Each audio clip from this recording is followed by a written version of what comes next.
Hi guys, this is Ian, and in this video I'm going to be talking about beginner fingerpicking fundamentals. Alright, now this is it's really important for you if you're a beginner to watch this before you go through my tutorials. If let's say you have absolutely no experience, and even if you do have some experience, it is helpful to go through this video because it will make things a lot more clearer as I'm going through the tutorials. Okay, so in this video I'm going to be covering a few things about the chord shapes, finger positions, and what you're basically going to be doing with your chord hand and your plucking hand.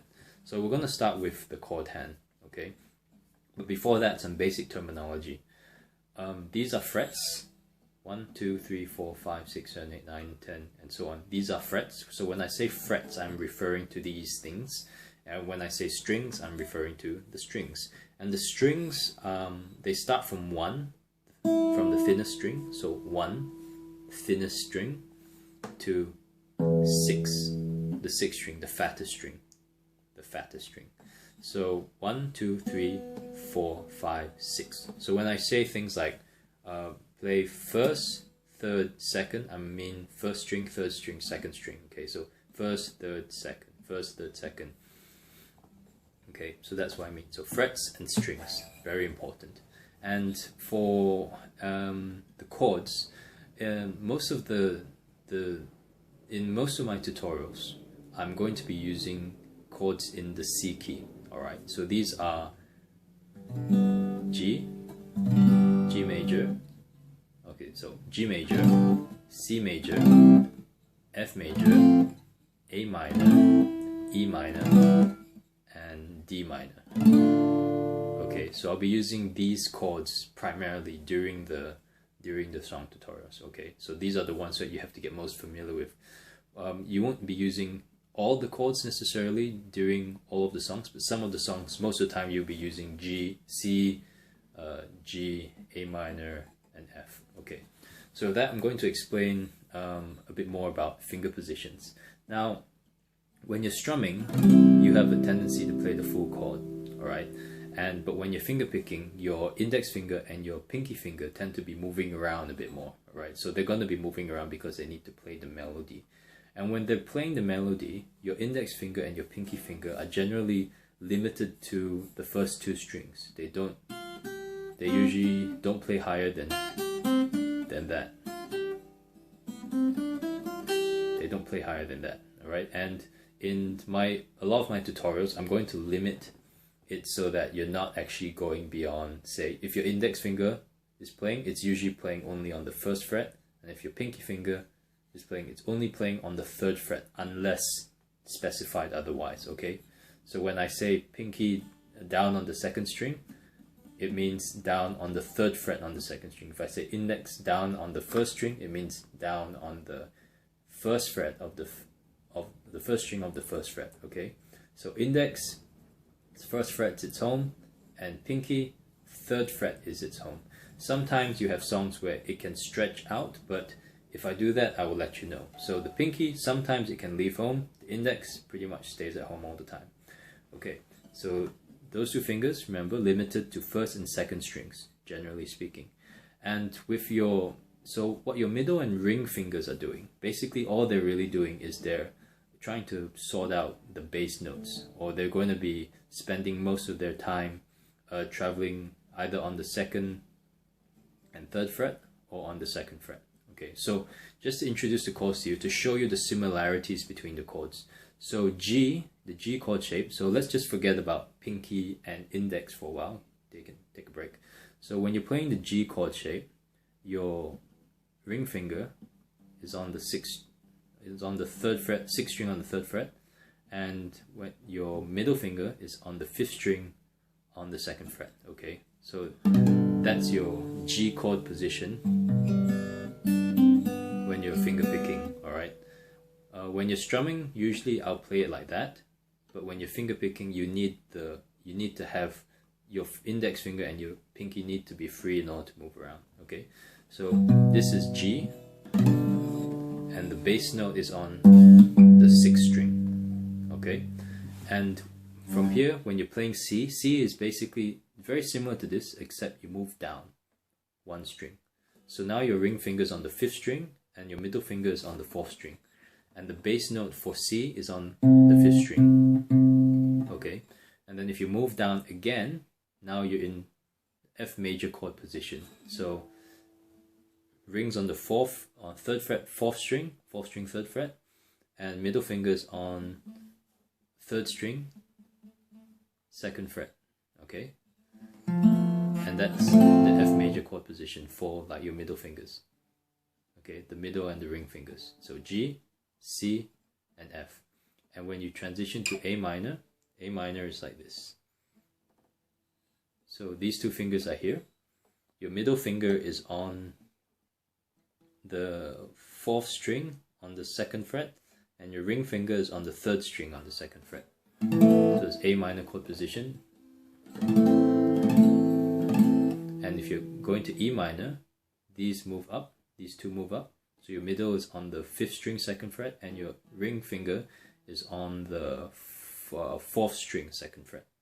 Okay, E minor position. And then the last chord, which is just kind of on its own in how it shapes itself, is down here.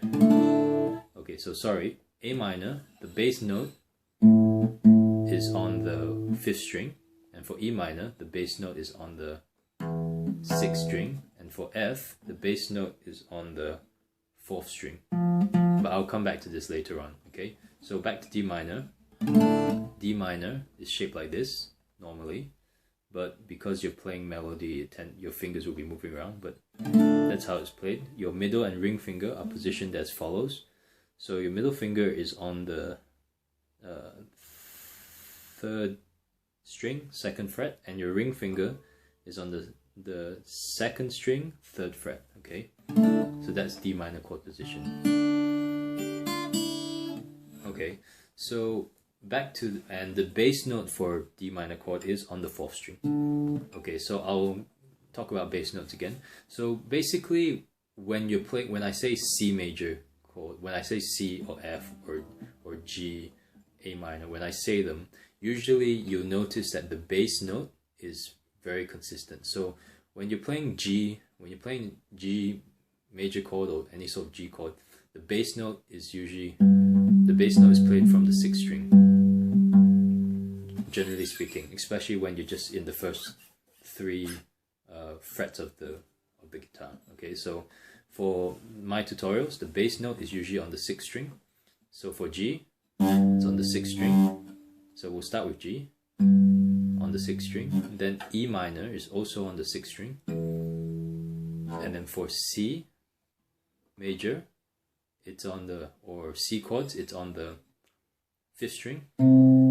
For A minor, it's on the 5th string. For F, it's on the 4th string. And for D minor, it's on the 4th string. Okay, so I want you to see the relationships between these chords. Like for instance, G is shaped like this, and the bass note's on the 6th string. And if you just rotate, you're in the E minor chord position, and the bass note's also on the 6th string. If you're playing C, bass note's on the 5th string, and if you just rotate, you're in the A minor chord position, and the bass note's also on the 5th string. And if you're playing F, the bass note's on the 4th string, and you just rotate down here, so the bass note's also on the 4th string. Okay, so for the 6 chords I mentioned before, each of them, 2 will have bass notes on the 6th string, 2 will have bass notes on the 5th string, 2 will have bass notes on the 4th string. Okay, so this is just something to be mindful of as you're watching the tutorials and you sort of get used to. So when I say C, you can probably preemptively guess that the bass note's going to be on the 5th string. Okay, all right. So yeah, I think that's pretty much it for your chord hand. And so now for your plucking hand. So what's happening here is standard position for when you're plucking. Your thumb is in charge of the fat strings, 4th, 3rd, 4th, 5th, 6th, the bass strings. Okay, and your index, middle, and ring each have their own string. Okay, so they're sort of resting here. So your index is in charge of the 3rd string, middle is in charge of the 2nd string, and your ring finger is in charge of the first string. So you're going. Alright, so you generally don't switch too much in between them unless you need to play something really fast. But generally for my tutorials, I'm going to try and stick with this standard position. So index is on third, middle is on second, ring is on first. Okay, so when I say second, third, first, I mean middle, index, ring. So second, third, first, and you'll be hearing me say this a lot in my tutorial. So it'll be like, for instance, I'd say 5 and 2. So in the C chord position, and I'll show you how my hand is positioned, and I say play 5 and 2. So you're playing 5th string and 2nd string, followed by say 2, 3, 1. So you're playing 2, 3, 1, middle, index, ring. Okay, and in some instances I will tell you if, let's say, a finger position has to change. If it has to change, I'll say say 5 and 2, and then I'll say 2, but put your pinky down first. So 2, 3, 1, 2, 3, 1. Or if, let's say, I say you have to play 2, but you have to hammer your index finger down into the 2nd string. So it's 2, hammer down, and then you play 3, 1, 3, 1. So okay. So those are the sort of things you're going to hear during the tutorials. So with this hand, basically it's your thumb, index finger, middle finger, ring finger. Your pinky finger doesn't really do much.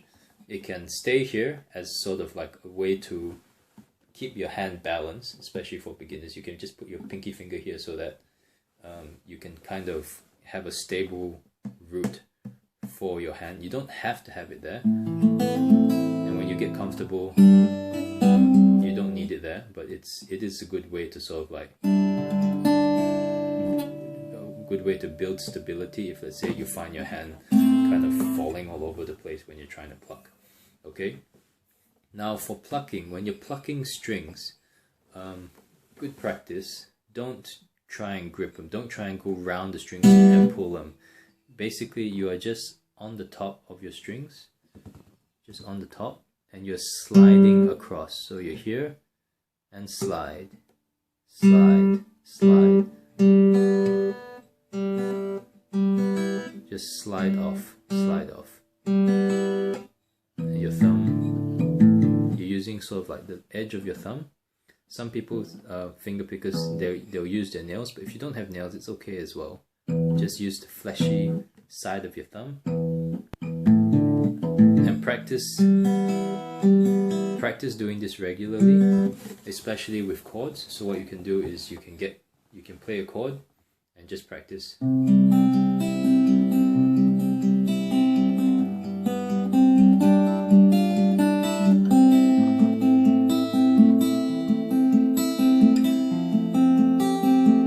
Alright, so you just keep practicing that. Keep practicing sequences with plucking until you can do it smoothly and it feels comfortable, and that will help you build up your dexterity in your hand over time. Okay, so traditionally in music books you're going to see that your thumb is referred to as P, your index finger is referred to as I, your middle finger is referred to as M, and your ring finger is referred to as A. So P, I, M, A.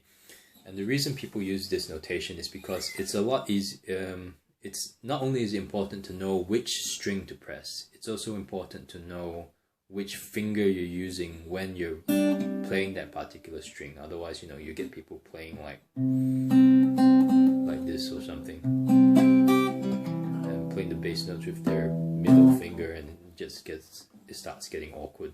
So P-I-M-A, traditionally that's what it is. I won't generally say P-I-M-A in the videos. I'll usually just say which string, because you should sort of just get the concept that when in my tutorials, most of the time, unless stated otherwise, your index finger is always on the 3rd string, your middle finger is always on the 2nd string, and your ring finger is always on the 1st string. So when I say 2nd it's your middle finger. If I say third, it's your index finger. And if I say first, it's your ring finger, alright? And I'll go through it slow enough so that you can actually see which finger I'm using. So if I say second, but you notice it's my index finger playing second, then just do that. Okay, there's probably a reason. There might be a good reason, I don't know. But generally speaking, thumb, 6th, 5th and 4th, index on 3rd, middle finger on 2nd, ring finger on 1st, okay? And that's what you need to know. Now also, in regards to the position of the neck, I'll try to do the tutorials without the capo. But if you have a capo, you can capo it. And when you capo it, the first fret moves to the position relative to the position of the capo. So if the capo is here, this is the first fret, 2nd, 3rd, 4th, 5th, 6th, and so on. Without the capo, these are the frets, 1, 2, 3, 4, 5, 6, and so on. So even if you learn the tutorial, if you learn the song without a capo, if you have a capo, you can capo it up and you can still play the song.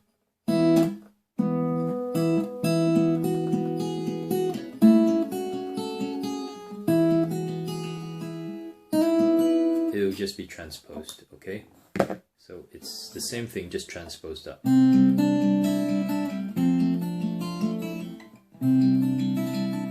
And I recommend, even if you don't have a capo, go get one. Simply because if you capo higher in the neck, the spaces between the frets is narrower. So if you're a beginner, it's easier. I think you'll find it easier to actually press the strings. And also with a capo, it presses the strings lower, closer to the neck, so that you only have to lightly press it in order to get a sound, versus if you don't have a capo and you're just playing it open, which is still okay. But if you're a beginner and you really want to increase your odds of learning quicker and improving your technique quicker, get a capo and try and practice with the capo on, say, the 4th fret or somewhere higher, okay? So this is C with the capo. If I take the capo off, I have to stretch more, alright? So less stretching, more stretching. Especially when you're playing things like this. Ooh, F. Yeah. Okay, so that's pretty much it for the beginner fingerpicking fundamentals. I'm sorry if the video's gone a bit long, but if you go through it, it will save you a lot of time in the long run if you just sort of get what I've talked about in this video and sort of take it to heart. So watch this video every now and then as you go through the tutorials, and also just be mindful when you're watching the tutorials about what I'm doing and what I'm saying, because there is a system to it for fingerpicking. It's not just randomly playing notes. Those who are very high level, they can play weird chords because they know the fretboard. But for beginner, I'm trying to teach you a set of rules, a system which you can use, so that once you understand how the system works, you can come up with finger picking rhythms for any sort of song that you want, just using these couple of chords. Okay, so keep that in mind. There is a system, there is a logic to everything, and as you go through, you will pick up on it. Alright, so with that, thanks for watching, and good luck with the tutorials which I'm going to make for you. So with that, thanks again, and I will see you soon.